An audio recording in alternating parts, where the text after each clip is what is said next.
Good morning, friends. Welcome to Storytime. Sorry about that. I wasn't sure my video had actually started. I am so excited to see you again this week. Well, see you virtually. I'm excited to be in your house with you, and I am looking forward to a time when we can see each other again. And good news, on July 13, you can come back to the library. We won't be able to do story times or do programs, but at least you can come in and get some books. So that will be an exciting time for us. And then we can say hello to you, but don't forget, you can always do our curbside pickup and get some new books if you'd like, okay? And keep doing the summer reading club. We have all sorts of virtual programs, not just this one, but other stuff going on, and some fun activities for you to do, and we have our craft kits every week. So make sure you're doing those things too to keep you busy. And today, though, we are going to get started with our story time. And we're going to start with our good morning song. And so I found my friend Koala, and he is going to help me. Do you have a friend that you're going to use, and maybe an instrument too? Let's start with our good morning song. Clap everybody and say hello. Clap everybody and say hello. Clap everybody and say hello. Hello everybody. What else should we do? Should we tap? We'll tap. I'm going to tap my knee. Tap everybody and say hello. Tap everybody and say hello. Tap everybody and say hello. Hello everybody. How about stomp? Can you stomp your feet? Stomp everybody and say hello. Stomp everybody and say hello. Stomp everybody and say hello. Hello everybody. Good job. And now, what else shall we do? Shall we stretch? How high can you stretch? How high? Way up high. Stretch everybody and say hello. Stretch everybody and say hello. Stretch everybody and say hello. Hello everybody. Good job. And our last one is wave. Wave everybody and say hello. Wave everybody and say hello. Wave everybody and say hello. Hello everybody. Good job. Yay. All right. Let's take a peek inside our treasure chest and see what our story might be about today.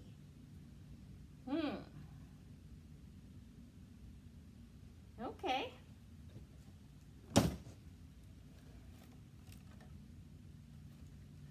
It's a picnic basket.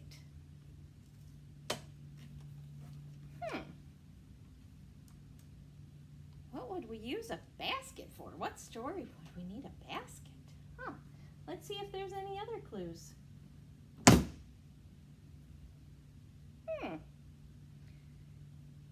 It's a sweater, a red sweater with a hood. All right, red sweater with a hood, basket. Let's see if there's any other clues.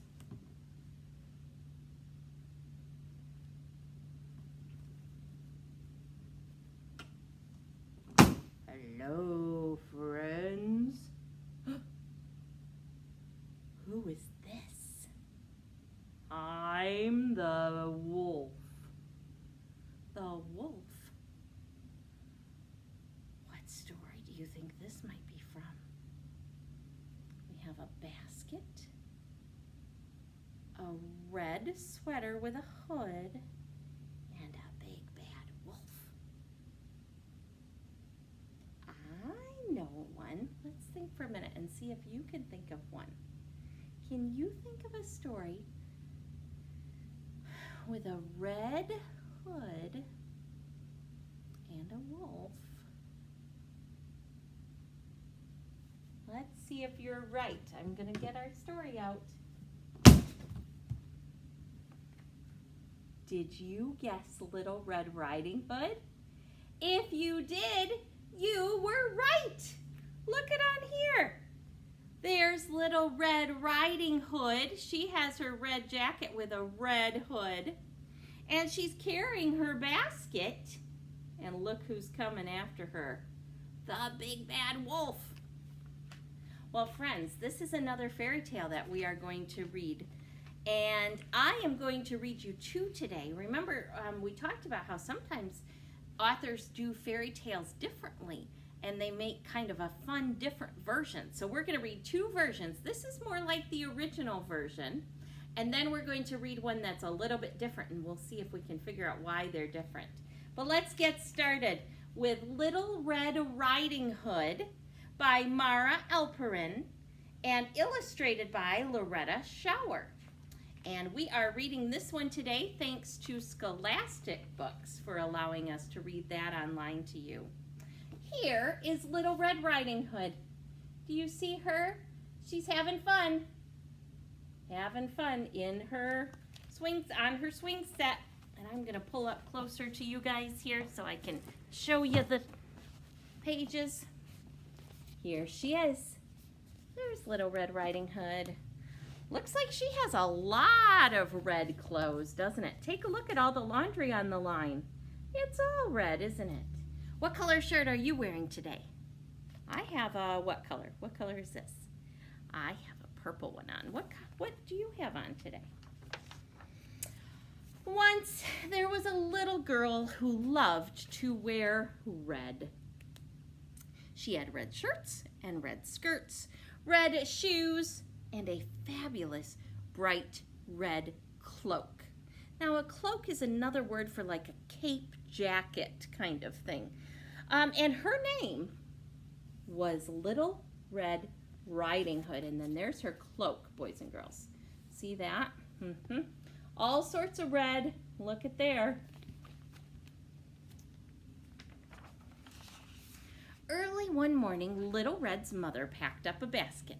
I have a very special job for you, she told Little Red. Granny is feeling poorly. Will you take her this fresh fruit?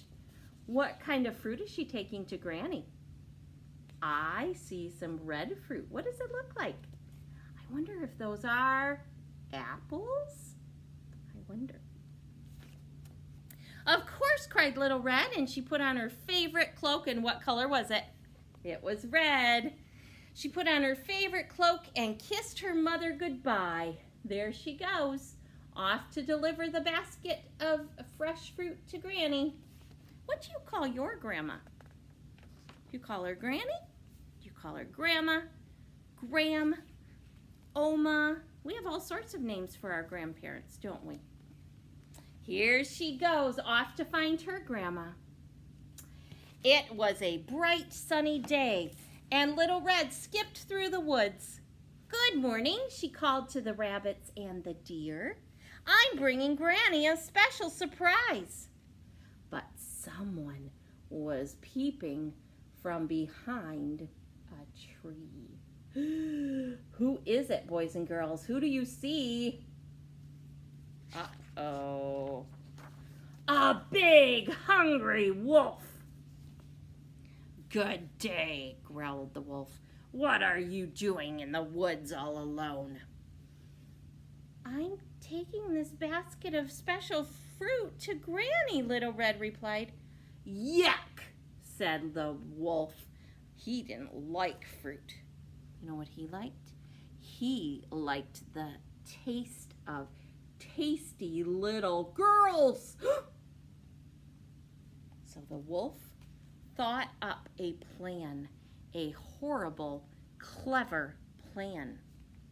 Why not pick Granny some of these beautiful flowers, he said.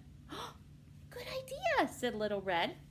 But as she started gathering daisies, the wolf ran down the path toward Granny's house. What do you think his plan is? If you've heard this story before, you know what his plan is, don't you? If you haven't heard this story before, what do you think he's going to do? The wolf knocked on Granny's door with a... Is that you, Little Red, my dear? Called Granny. Yes, squeaked the wolf. Let me in. It's breakfast time. Oh, goody, said Granny, opening the door. What are we having for breakfast? You, said the wolf. He's not going to eat Granny for breakfast, is he? Ah! Yelled Granny. You're not Little Red. And she slammed the door right on his big furry nose. "Ow!" cried the wolf. Quick as a flash, Granny ran out of the back door and ran into the woods for some help. "Horrid old Granny," the wolf growled, rubbing his nose. But now he could put his terrible plan into action. So when Little Red knocked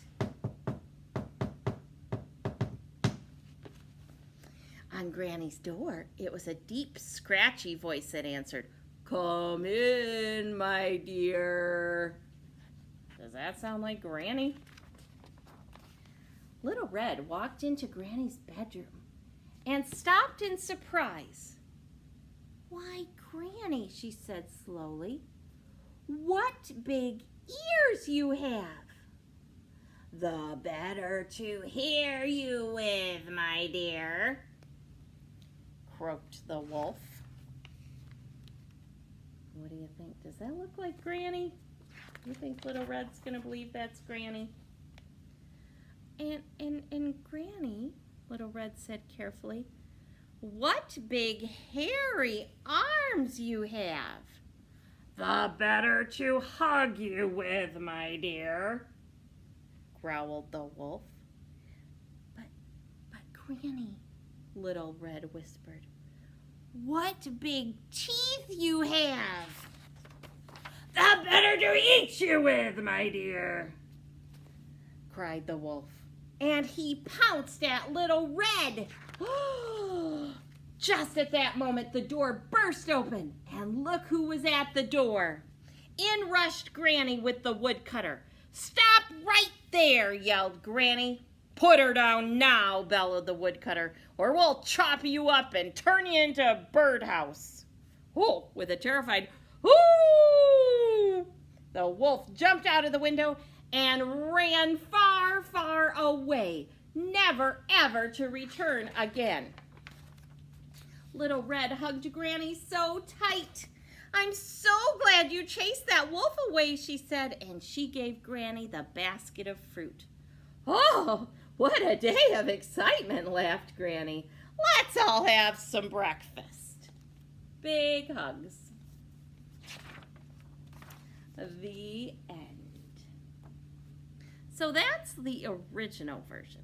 Let's hear a different version and see if you can tell some of the differences. This one is also called Little Red Riding Hood. And I see a wolf. I see a little girl with a red hoodie on. Does she have a basket? No. All right. Oh, look, there's a farmer plowing the fields. So this book, friends, is written and illustrated by Lisa Campbell Ernst. And thank you to Simon & Schuster for letting us read this book on our YouTube channel. And this one says Little Red Riding Hood, a newfangled prairie tale. Not fairy tale, but a prairie tale. Let's see what the difference is. Well, right away. Was Little Red Riding Hood on her bike? No, not in that version. Let's see what we've got here. Once upon a time, there was a little girl who lived at the edge of a great prairie. Because she always wore a jacket with a red hood when she rode her bike, everyone called her Little Red Riding Hood. And get it? She's riding her bike in her red hood. Pretty clever.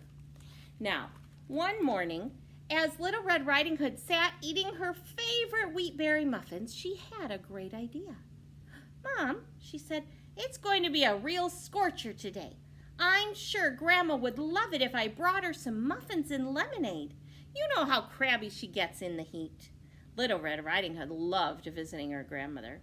"That is a great idea," her mother said. So what is Little Red bringing her grandma? Muffins this time, huh? What was the last one bringing? Fresh fruit, right? So there's one difference. So Little Red Riding Hood's mother packed the still warm wheatberry muffins and cold lemonade into a basket. After airing up the tires on her bike and testing the brakes, Little Red Riding Hood set out on her way. "Now don't forget," called her mother. "Go straight to Grandma's, and whatever you do, don't talk to strangers." "Sure, Mom," Little Red Riding Hood promised. She's all set. Got her basket with the wheatberry muffins ready to bring to Grandma. Here she goes through the field, it looks like. Little Red Riding Hood pedaled down Toad Road, past the gas station, the feed store, and the old Wilson place. She waved at everyone she saw, and everyone waved back. As the edge of town disappeared and the prairie began, Little Red Riding Hood zigzagged between the crops, taking the shortcut to Grandma's house. Blackbirds startled and sunflowers swayed as she whizzed by. "What a nice visit this will be," Little Red Riding Hood said. "Grandma simply adores muffins and lemonade." That does sound good, doesn't it? Do you like muffins and lemonade too? I do. But who should be cutting through that very same field but, who's this? A very hungry wolf. When the smell of those wheatberry muffins came wafting his way, the wolf's nose quivered. I don't know if my nose can quiver. Can your nose quiver? I can twitch my nose, but... "Gadzooks," he whispered. "What is that scrumptious smell?" And the wolf rushed toward the heavenly odor. "Whatever it is, I must have it," he growled. Uh-oh. Those are Granny's muffins, not his muffins, huh? And with one giant leap, the wolf leapt in front of Little Red Riding Hood's bicycle. "Aha!" he roared. Little Red Riding Hood slammed on her brakes. "Hey, be careful," she shouted. "You could get hurt surprising someone like that." The wolf chuckled at the warning. "Ha ha ha! What's in the basket, dearie?" he asked with a wide-toothed grin. He already knows, though, doesn't he? I think that wolf's up to no good, don't you? Look at, I don't think Little Red's too scared, though, is she? "Muffins and lemonade," Little Red Riding Hood said slowly, "for my grandmother." "But such a tantalizing smell," the wolf growled. "They must be very special muffins." "They are," Little Red Riding Hood said proudly. "They are my grandma's secret recipe, and they always take first prize at the fair." The wolf licked his lips. "She must be a dear, sweet woman," he crooned. "Do you have very far to travel?" "Oh, no," Little Red Riding Hood answered. "Just over that ridge, this side of Turkey Creek." The wolf smirked, his mouth curling up at the corners. "How fortunate for me." What do you think he's going to do? What did he do in the last story? Let's see if that's what he does in this story. "I have to go," Little Red Riding Hood said quickly. "Grandma's waiting for me." The wolf slyly turned in the opposite direction and pointed. "Oh," he gasped. "What beautiful flowers! Such a dear, sweet grandmother surely deserves some of those." Little Red Riding Hood nodded. "You're right," she said, jumping off her bike. "Grandma loves flowers. Do you think she'd like these white ones too?" But the whistle of the prairie wind was the only response. The wolf was gone. Of course, the wicked wolf had a dastardly plan. "Hardy har har," he laughed wildly as he raced through the wheat. "First I'll surprise that feeble old granny, and then I'll steal her recipe. Then I'll wait for the kid in the red jacket to show up with the treats. Soon I'll hold the secret to those delectable muffins, and those two country bumpkins won't know what hit them." And his evil chuckles drifted through the fields. Can you give an evil chuckle? Ha ha ha ha ha! Ha ha ha ha ha! Let's hear your evil chuckle. Ha ha ha! There we go. Off goes the wicked wolf. When the wolf arrived at Grandmother's house, then he found a note on the door. And here's what the note said. "Little Red Riding Hood, out in the field. Love, Grandma. This'll be easier than I thought, the wolf snarled. Grandma's obviously off her rocker, wandering around in such heat.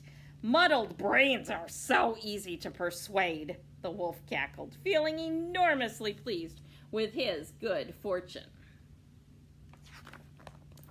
But when the wolf searched the fields for Little Red Riding Hood's tottering granny, all he could see was a farmer riding a tractor. Impatient, he shouted, "Hey, old man, where's the ancient granny who lives in the house?" The farmer, though, seemed to hear nothing. "Very well," the wolf said with a snicker. "I love surprising these dim-witted farmers." And he began to silently sneak up behind the tractor. Then, before the wolf even knew what was happening, the farmer whirled around and grabbed him by his fancy suspenders. "Hold it right there, scoundrel," the farmer shouted. "What in tarnation do you think you're doing?" Look who he found. The wolf gasped and stammered, I'm looking for the frail, loony, muffin-baking granny who lives in that house." "Well, Sherlock," boomed the farmer, whose grip tightened on the wolf, "you're talking to her." Talking to her? The wolf's mouth dropped open,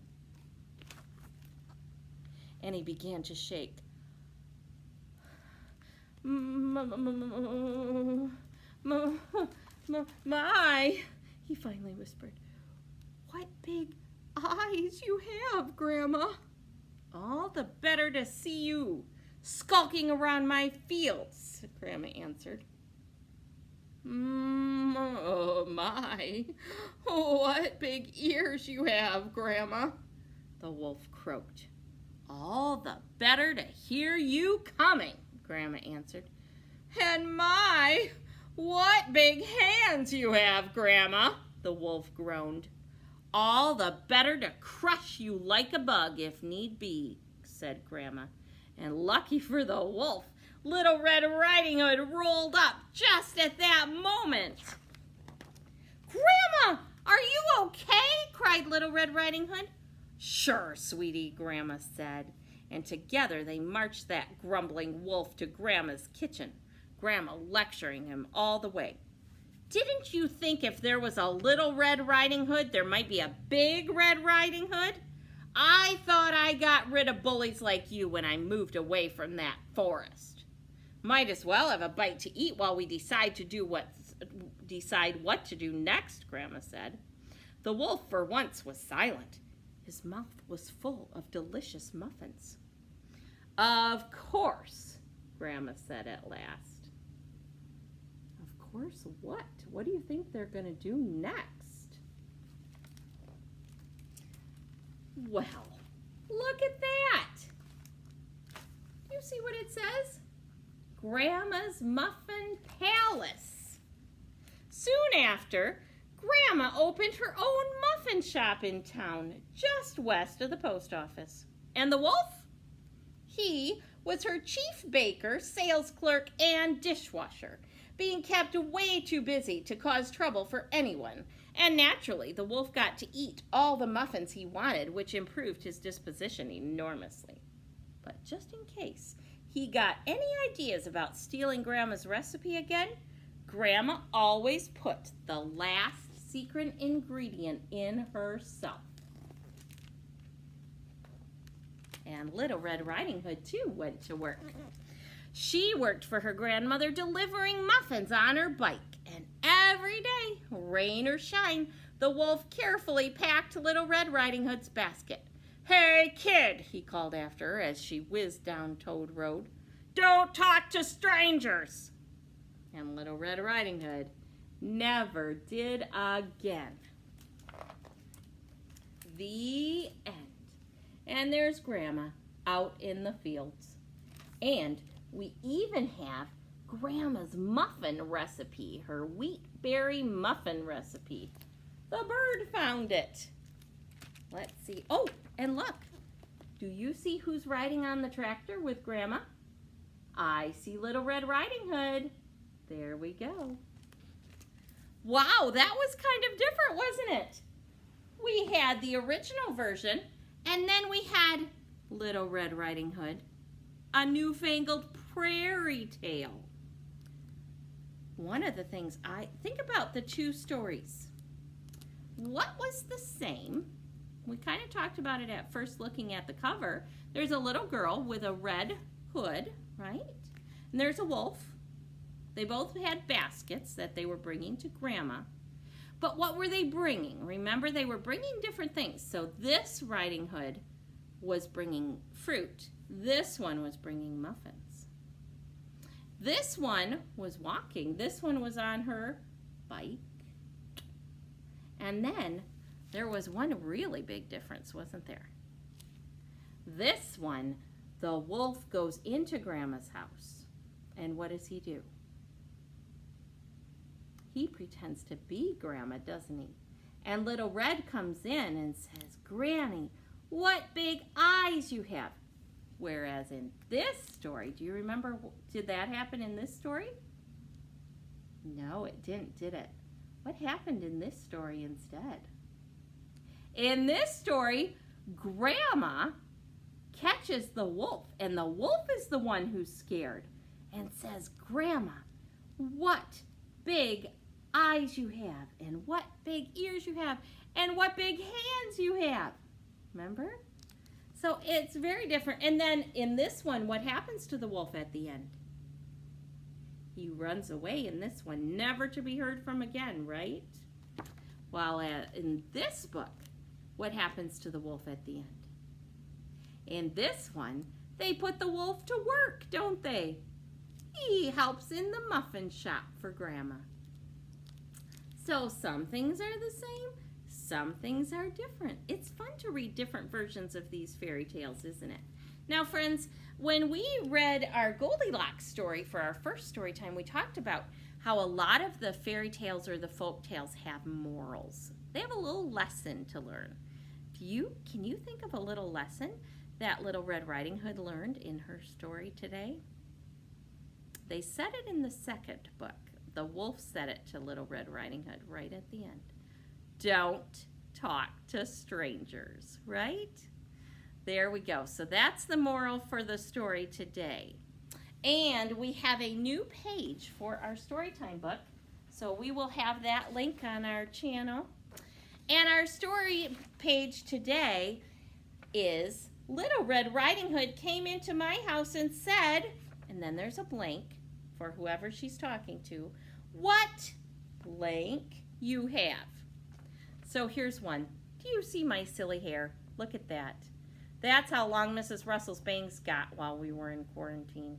So it says, Little Red Riding Hood came into my house and said, Mrs. Russell, what long bangs you have. What would Little Red say in your house? And who would she say it to? So you can make another page for your Storytime book. And we'll have this ready to print out, and then maybe we can see if we can get the other ones. So if you haven't done those, you can get those as well, okay? All right, well, friends, it was so good to see you. Don't forget, you can now come and put books on hold and come pick them up. And in a few weeks, you'll be able to come back to the library. It'll look a little different. We won't have everything out, and we'll all be wearing our masks just so that we can keep everybody safe, okay? But that'll be exciting that you can come in and pick out your own books in a few weeks, right? So we'll be looking forward to that, and hopefully we'll see you before then. And I can't wait to see what your Little Red Riding Hood says to you or somebody in your family. So let me know what your page looks like. All right, thanks so much for watching, friends. Bye-bye.